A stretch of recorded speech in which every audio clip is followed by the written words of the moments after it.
किताब मुक़द्दस में से हिजकिय्याह की किताब के 47वें बाब की तिलावत। फिर वो मुझे हैकल के दरवाज़ा पर वापस लाया और क्या देखता हूँ कि हैकल के आस्ताना के नीचे से पानी मशरक़ की तरफ निकल रहा है, क्योंकि हैकल का सामना मशरक़ की तरफ था और पानी हैकल की दाहिनी तरफ के नीचे से मस्बा की जुनूबी जानब से बहता था। तब वो मुझे शिमाली फाटक की राह से बाहर लाया और मुझे उस राह से जिसका रुख मशरक़ की तरफ है बैरूनी फाटक पर वापस लाया, यानी मशरक़ रोया फाटक पर। और क्या देखता हूँ कि दाहिनी तरफ से पानी जारी है और उस मर्द ने जिसके हाथ में पैमाइश की डोरी थी मशरक़ की तरफ बढ़कर 1000 हाथ नापा और मुझे पानी में से चिल्लाया और पानी टखनों तक था। फिर उसने 1000 हाथ और नापा और मुझे उसमें से चिल्लाया और पानी घुटनों तक था। फिर उसने 1000 और नापा और मुझे उसमें से चिल्लाया और पानी कमर तक था। फिर उसने 1000 और नापा और वो ऐसा दरिया था कि मैं उसे अबूर नहीं कर सकता था, क्योंकि पानी चढ़कर तैरने के दर्जा को पहुंच गया और ऐसा दरिया बन गया जिसको अबूर करना मुमकिन न था।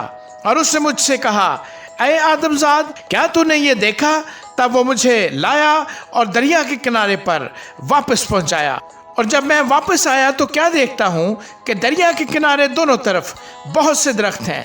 तब उसने मुझे फरमाया कि ये पानी मशरक़ी इलाके की तरफ बहता है और मैदान में से होकर समंदर में जा मिलता है और समंदर में मिलते ही उसके पानी को शीरी कर देगा। और यूं होगा कि जहाँ कहीं ये दरिया पहुँचेगा हर एक चलने फिरने वाला जानदार जिंदा रहेगा और मछलियों की बड़ी कसरत होगी, क्योंकि ये पानी वहाँ पहुँचा और वो शीरी हो गया। बस जहाँ कहीं ये दरिया पहुँचेगा जिंदगी बख्शेगा।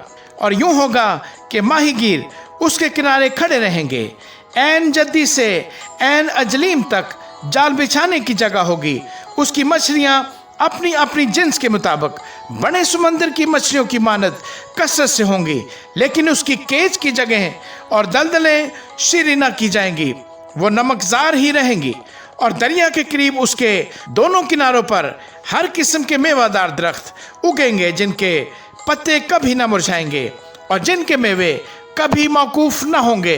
वो हर महीने के नए मेवे लाएंगे, क्योंकि उनका पानी मकदिस में से जारी है और उनके मेवे खाने के लिए और उनके पत्ते दवा के लिए होंगे। खुदा यूं फरमाता है कि ये वो सरहद है जिसके मुताबिक तुम ज़मीन को तकसीम करोगे, ताकि इसराइल के 12 कबीलों की मिरास हो। यूसुफ के लिए 2 हिस्से होंगे और तुम सब यकसा उसे मिरास में पाओगे, जिसकी बाबत मैंने कसम खाई कि तुम्हारे बाप दादा को दूँ, और ये ज़मीन तुम्हारी मिरास होगी।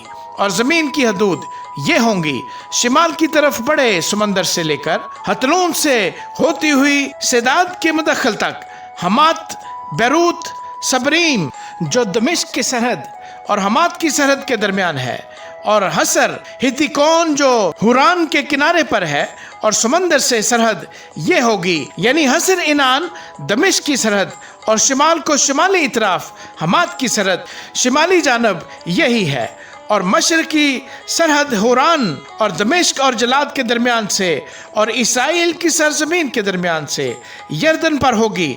शिमाली सरहद से मशरकी समंदर तक नापना मशरकी जानब यही है, और जनूब की तरफ जनूबी सरहद ये है, यानी तिमर से मेरीबूत के कादिस के पानी से और नहर मिस्र से होकर बड़े समंदर तक जनूबी जानब यही है। और उसी सरहद से हमात के मुदखल के मुकाबल बड़ा समंदर मगरबी सरहद होगा, मगरबी जानब यही है। इसी तरह तुम कबाइले इसराइल के मुताबिक ज़मीन को आपस में तकसीम करोगे।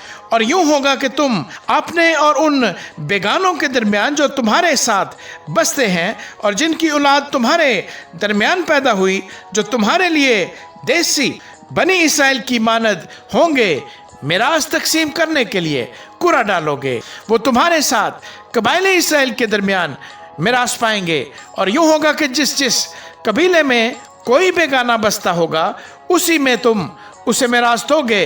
खुदा फरमाता है। आमीन।